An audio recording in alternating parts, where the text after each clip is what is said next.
તો આજે સમોસા બનાવવાના છે, તો મેં અહીંયા એક પેનમાં 2 મોટી ચમચી જેટલું તેલ લઈ લીધું છે.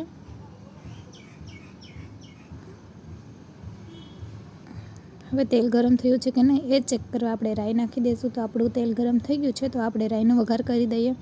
ઉપરથી આપણે જીરું એડ કરી દઈએ. અને અહીંયા મેં બટેટા બાફીને એને આપણે ક્રશ કરી લીધા હતા. તો હવે એમાં થોડીક એવી હળદર નાખી દઈશું, 2 ચમચી જેટલી. અને હવે અહીંયા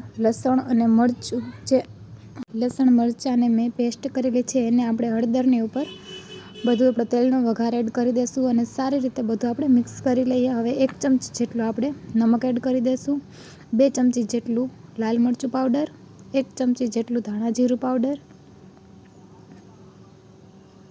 1 ચમચી જેટલો ગરમ મસાલો અને 1 ચમચી જેટલો આપણે ચાટ મસાલો બધું એડ કરી અને આપણે હવે સારી રીતે મિક્સ કરી લઈએ. તો જો અહીંયા મેંદાનો લોટ બંધાઈ ગયો છે. આની અંદર મેં નમક અને અજવાઈનનું રાખી દીધું છે. ને હવે આપણે એક નાની સાઈઝની રોટલી વણી લઈએ.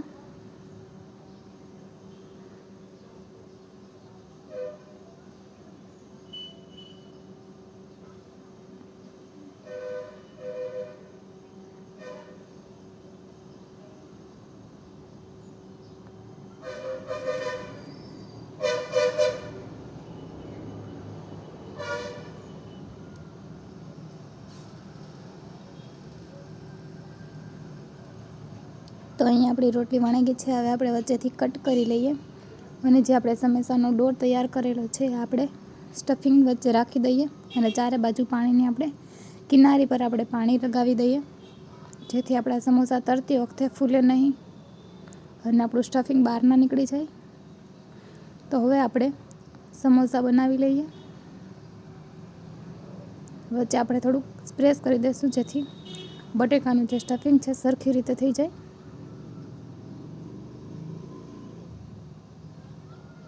તો અહીંયા એક સમોસું બનીને તૈયાર થઈ ગયું છે. હવે આપણે એવી જ રીતે બધા સમોસા ભરી લઈએ.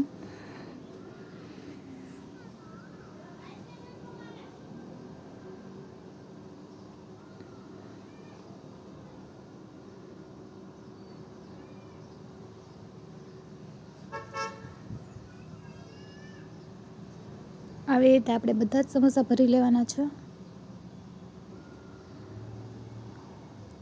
તો આપણે સમોસા બનીને તૈયાર થઈ ગયા છે. હવે આપણે બાજુમાં તેલ રાખી દઈએ ગરમ થવા માટે.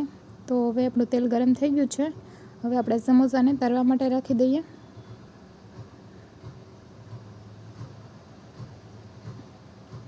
આ સમોસા તળાય છે ત્યાં સુધી આપણે બધા સમોસા ભરી લઈએ. હવે આપણે સમોસાને ફેરવી લેશું.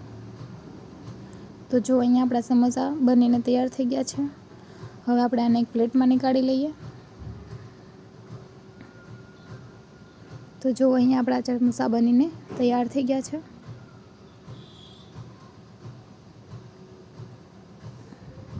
તો આપણા સમોસા બનીને તૈયાર થઈ ગયા છે. જો ચેનલ પર નવા હોય તો ચેનલને લાઈક, શેર, સબસ્ક્રાઈબ કરવાનું બિલકુલ ના ભૂલતા.